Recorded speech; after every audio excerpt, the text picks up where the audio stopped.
creating a level 1 Warlock today on Dungeons and Taverns. Hello, I'm Saul Sunforge and welcome to Dungeons and Taverns. Today's video is the next class up in my series that I've created called So You Wanna Be, where I create a level 1 character of each class. Feel free to follow along with me as I guide you through the process. At the end, you can download the Warlock that I create in the Google Drive link pinned in the comments section below. If you enjoy my content, then give it a thumbs up, subscribe. I upload multiple times a week, and I don't want you to miss anything. Your support is much needed as we try to get to 1,000 subscribers. Warlocks are ranged casters who get their powers granted to them through something that's called a pact. A pact is like a symbiotic relationship, in this case where someone or something, called a patron, grants you powers in order to spread their desires of the patron. Occasionally your patron will have requests for your warlock to complete further the goals of the patron. Patrons can be benevolent in like a teacher-apprentice type relationship, but rarely do fiends or devils care about those types of dynamics. Warlocks are set to have superb role play, but they're not the primary range casters like a wizard or sorcerer, just because they don't have the spell arsenal of those classes or the levels of spells that those classes gain. They can be close to the same effectiveness, but they don't have as many options with which to do so. But they do have several dynamic options that those classes don't have, and they have abilities to get spells from those classes' spell lists. The primary spell you're going to be using as a warlock is actually a cantrip called Eldritch Blast, and it scales in damage with your level. Before we get into the character sheet, let's talk about the otherworldly patrons and some of the different abilities that you get from each one. Page 108 of the player's handbook is where you go looking for the beginning of the patrons listed there. And they're the Archfey, which is a charmer. They have a little bit of a flair for nature magic and trickery. And at level 6, you can turn invisible and teleport safely if you take any damage. Then there's the Fiend. This is a pact to demon lords and archdevils. These beings are evil, even if you aren't, and they'll seek destruction, possibly your own destruction. So it's like a risk reward. You'll gain the ability to add temporary hit points when you slay an enemy. And at level 6, you could call on your patron to alter rolls in your favor. And then next we have the Great Old One, a patron from the far realm or even beyond reality itself. This patron might not even be aware of you, but you draw your power from it.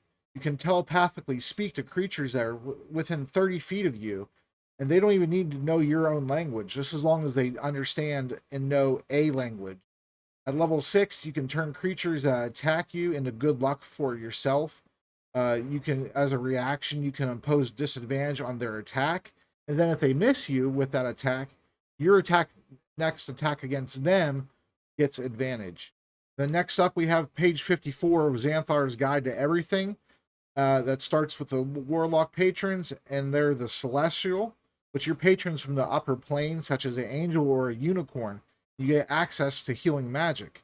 At level 6, you get resistance to radiant damage, and when you cast a spell that does radiant or fire damage, you get to add your charisma modifier to the damage roll, increasing the damage that you do. The next one up is a Hexblade, a pact with a mysterious entity from the Shadowfell that manifests itself in sentient weapons. If you want a warlock who can wear heavier armor and can mix it up in melee, this is your go-to. You can throw curses and use shields, and at level 6, when you slay a creature, you temporarily bind it to you, causing it to rise up as a specter to fight along your side. Finally, we have page 72 of Tasha's Cauldron of Everything. We have the Fathomless, which you enter a pact with an entity from the ocean or an elemental plane of water or other large body of water. This pact focuses on water spells like Sleet Storm, create or destroy water, and then later on you can even summon water elementals. At level 1, you can summon a spectral tentacle to fight alongside you, and at level 6, you gain cold resistance, and when fully submerged in water, you get to actually speak and understand creatures that are also in the water, and you can use a reaction to reduce the damage of creatures attacked within 10 feet of your tentacle by 1d8.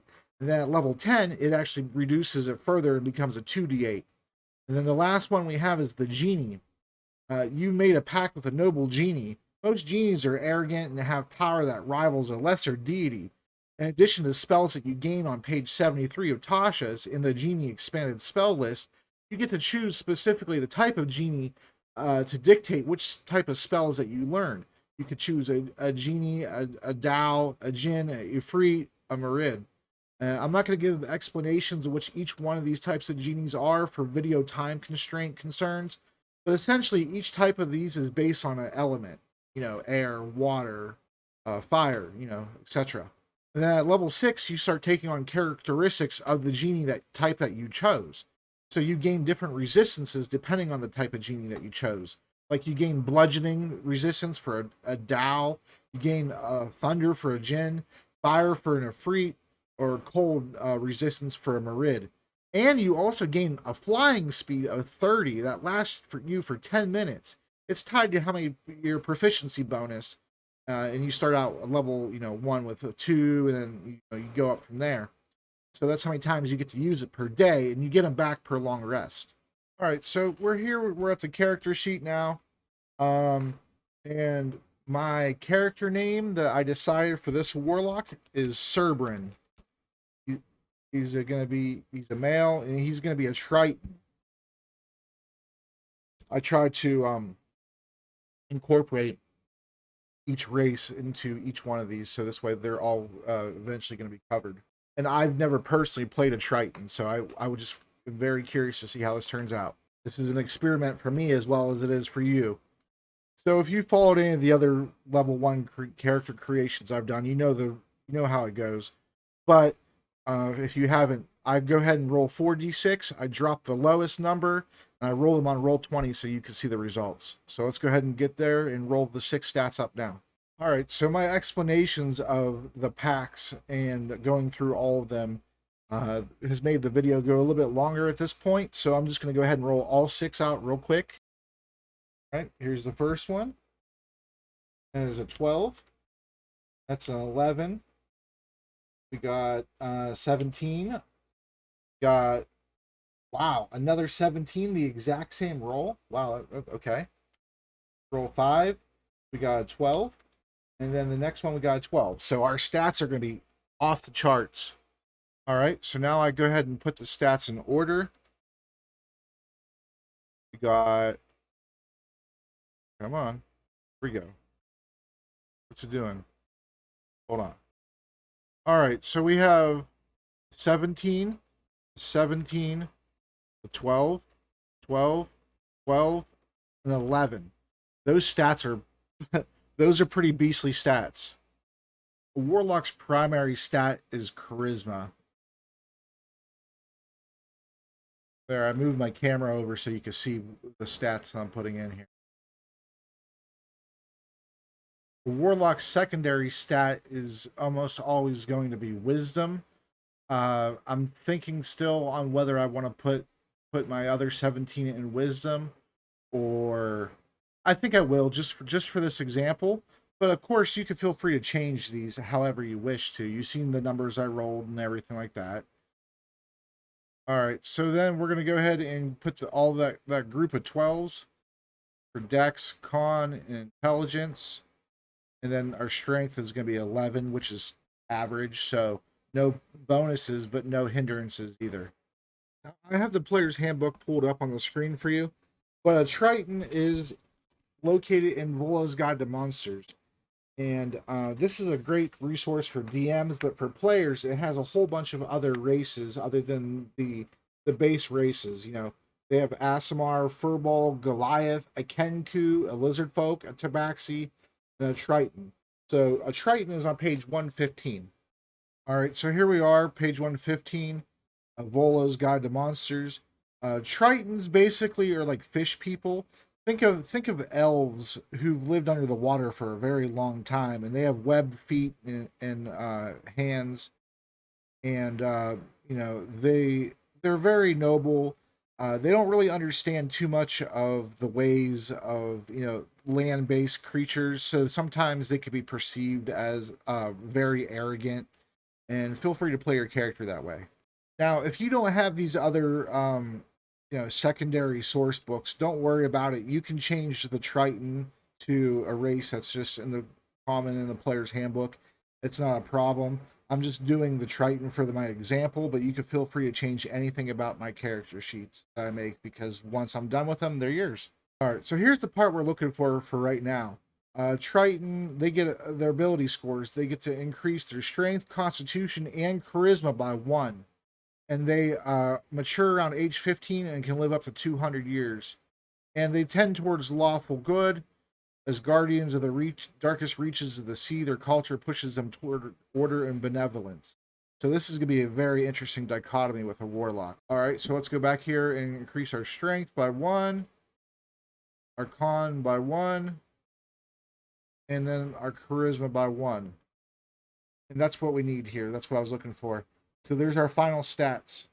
So we got an 18, a 17, 3 12s, and a 13. Those stats are pretty decent, I'd gotta say. If you actually rolled those on dice, you would be very happy. But you're not a liar. So since Tritons mature at 15 and they live to about 200, we're going to go ahead and make our Triton towards the lower end of that spectrum, because they're level 1 and they just left the ocean. So we'll go ahead and make them, we'll say 22. How about that? We'll make them 22 years old.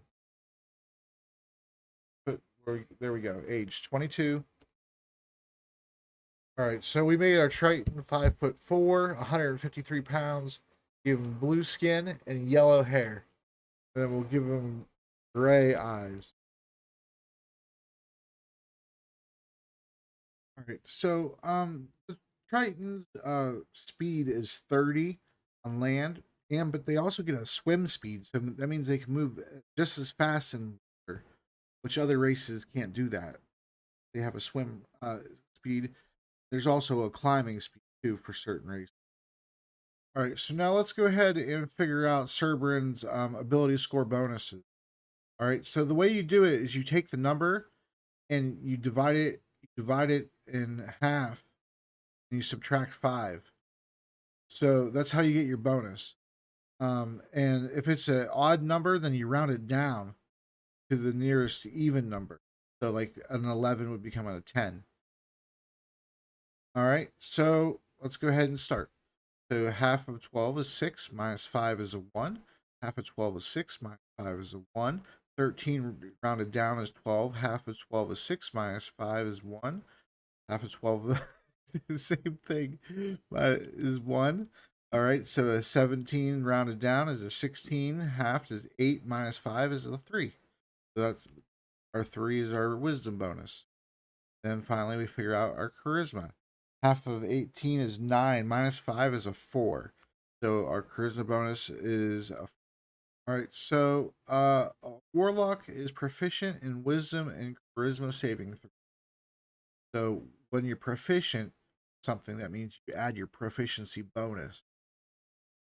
And then you just bring over all your bonus scores, line them up.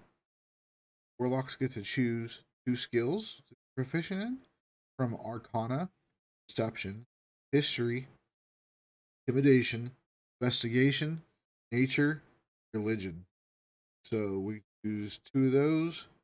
We will choose Investigation and Religion. So you go down here, find your investigation, find religion, and boom. So when you plug these numbers in, add your proficiency bonus. Because your Warlock's hit dice is a D8, which means they gain 1d8 hit points per level. And so on first level, you automatically start out with your 8, add your Constitution modifier. You have 8 plus 1, that means you have 9 hit points at level 1. You're out of a maximum 9 hit points. And then every other level, so level 2, 3, etc., when you level, you either roll 1d8 and add your Constitution modifier for your hit points for that level, or you can take the average of the d8, which is a 5, and get a guaranteed 5 plus your 1 for your Constitution modifier. So you can have a guaranteed 6 hit points each level, or you could gamble to have a 7, 8, 9, 10. You know, or well, 9. 9's your max. But so it's up to you.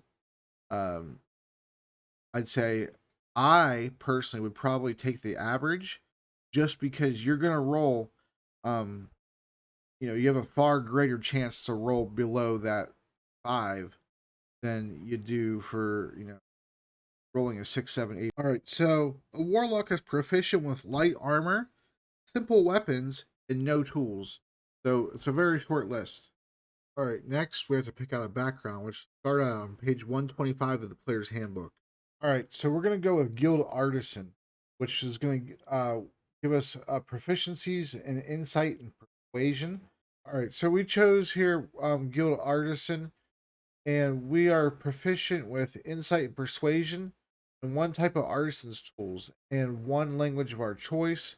We also get some tools, so let's go ahead and fill that in right now. All right, so insight and persuasion. All right, so here's a list of the tools. We'll go with calligrapher's tools, or the calligrapher's supplies. They're worth 10 gold. They weigh 5 pounds. So we get to choose one additional language. We're going to go ahead and choose Elven. The next thing the guild artisan gets is a letter of introduction from your guild, a set of traveler's clothes, and a pouch containing 15 gold. So let's put the 15 gold down now. All right, so then on page 133, you see the additional feature of guild membership. As an established and respected member of a guild, you can rely on certain benefits that membership provides. Your fellow guild members will provide you with lodging and food if necessary, pay for your funeral if needed. Some cities and towns, a guild hall offers a central place to meet other members of your profession. Be a good place to meet potential patrons, allies, or hirelings. Guilds often wield tremendous political power. If you're accused of a crime, your guild will support you. If a good case can be made for your innocence, the crime is justifiable. You can also gain access to powerful political figures through the guild. You're a member in good standing. Such connections might require the donation of money or magic items to guild coffers. You must pay dues of 5 gold per month to the guild. If you miss payments, you must make up back dues and remain in the guild's good graces. All right, so for our ideal, we're going to pick community. It is the duty of all civilized people to strengthen the bonds of community and the security of civilization. Then for bond, we'll just pick the workshop, where I learn my trade, is the most important place to me. And then this flaw actually goes in with the Triton, since they're a little bit suspicious, like goers. Quick to assume that someone is trying to cheat me. So I forgot to pick the personality trait. So I'm rude to people who lack my commitment to hard work and fair play. All right, before we go over to the armor and the gear, and then your spell slots, and fill out the skill tree, your initiative, real quick, you just take your dexterity bonus of 1 and bring it over. Later on, you'll be able to get feats where you can increase that possibly. Your initiative simply just means what turn order you get to go in. All right, so let's go ahead and do the skills real quick. First up, we have strength, and the only strength, I believe, is athletics. So we're going to fill that out. In earlier editions, you strength to depend on more things. Next, we have dexterity, so let's go ahead and fill those out. We get a 1 for the bonus there. And what else? We have a sleight of hand and stealth. And then we have constitution. There are no constitution skill checks in 5th edition. And we have intelligence of a 1. Arcana, history, and investigation, but we are proficient. So we add the proficiency bonus to our intelligence, so we get 3. Nature, we're proficient, and so we add the bonus, so we have 1. Religion, again, the same thing. And then we go to wisdom, which is a 3. We're proficient in insight, so it becomes a 3 plus 2. That's a 5. 3. Perception, so 3. And then for charisma, we have a 4. So we got deception, intimidation, performance, persuasion. And then your passive perception is just a 10 plus your wisdom bonus, so your passive is a 13. Passive perception simply means things that your character notices just by existing. You know, things that you would see in your peripheral vision, things, smells, sounds. All right, so here we are. We have to roll our starting gold. It's 4d4 times 10 for a warlock. And you can find that on starting wealth by class chart on page 143 of the player's handbook. So 12 times 10, so that's 120. All right, so 120 plus 15, that's 135. All right, so the equipment for a warlock, you could pick from a light crossbow and 20 bolts or any simple weapon. So we're going to go ahead and take the light crossbow and 20 bolts. Then you get a component pouch or an arcane focus, and pick a component pouch. A scholar's pack or a dungeoneer's pack. Go over the packs here in a second. And then you get leather armor, any simple weapon, and 2 daggers. So we're going to write all that in. Let's go ahead and check out the packs real quick. All right, so the Dungeoneer's pack includes a backpack, a crowbar, a hammer, 10 pitons, 10 torches, a tinderbox, 10 days of rations, and a water skin. It also has a 50-foot hempen rope strapped to the side of it. And then a piton, those are the spikes that you dig in the hillside or the ice when you're climbing. And then the Scholar's Pack includes a backpack, a book of lore, a bottle of ink, an ink pen, 10 sheets of parchment, a little bag of sand, and a small knife. Probably go with the Dungeoneer's Pack, I suppose. So I'm going to write each of those individual items into the inventory, so this way, you don't have to look up the pack every single time you're looking. All right, so I added those things into the inventory here. I put them in alphabetical order just for easy use. All right, so let's get to the weapons and the armor. All right, page 149 here has the chart with the weapons. We got a simple weapon as a warlock, so we're gonna go with we'll probably go with quarterstaff. It has the versatile property, which means if you hold it with 2 hands, it does 1d8 damage. If you use the quarterstaff with just 1 hand, 1d6. So you see here I wrote 1d6. I put in parentheses the 8 for the versatile if you hold it with 2 hands. Then you add your strength modifier, melee weapon. So it's +1. Strength modifiers. We're proficient with it, so our attack bonus will be proficiency bonus plus our strength for melee weapons. So that means our attack bonus. For the crossbow, since we're proficient with that, then that goes off of your dexterity. So again, we would have a 3 for our attack bonus. Go see how much damage the crossbow does. All right, so here we are at the crossbow. We see a light crossbow. It does 1d8 piercing. It uses ammunition. It has a short range of 80 and a long range of 320. So that means if you're shooting at before the 80 feet, anywhere before that 80 feet, you're good. But if you shoot past that 80 feet, it can go up to 320, but you have a disadvantage on your attack. It requires 2 hands, and then you have to load it because it's a crossbow. All right, so since I don't have a third weapon, I just denoted the range crossbow here. You could memorize it. I mean, I pretty much have those types of ranges memorized, but it's there for you if you need. So you get a third weapon, then you place it somewhere. All right, so next up is our armor, and you can find that chart here on page 145 of the player's handbook. You can see that we have leather armor, so the AC of that is 11 plus your dexterity modifier. Since it's light enough, it doesn't give you disadvantage on your stealth because it doesn't make extra noise. And it weighs 10 pounds. There's no strength requirement because it's not heavy. So, yep, 11 plus our dex of 1, so that means our armor class is 12. All right, the last thing I need to do, I think, here is spells. So at level 1, a warlock knows 2 cantrips. They know 2 spells, and they have 1 spell slot, which is a first level spell. So for here under slots total, you put 1, and then of course you go pick your spell. I won't pick your spells for you, but just remember you have 2 cantrips, and depending on which pact you choose, you'll probably be able to exceed those. Well, for warlocks, their spell casting is their DC. It's 8. Yeah, 8. Yeah, 8 plus their proficiency bonus plus their charisma modifier. So see that our charisma modifier is a 4, so A plus 4 is 12, and then our proficiency bonus is a 2. So that means our spell save DC is a 14, spell casting ability CHA for charisma. Then our spell attack bonus is your proficiency plus your charisma modifier. So 4 plus 2 is a 6. So we get a plus 6 to our spell attack, our range spell attacks that aren't area effect. And there we go. That's it. That's the Warlock for you. So you know, hopefully you enjoy Serbrin.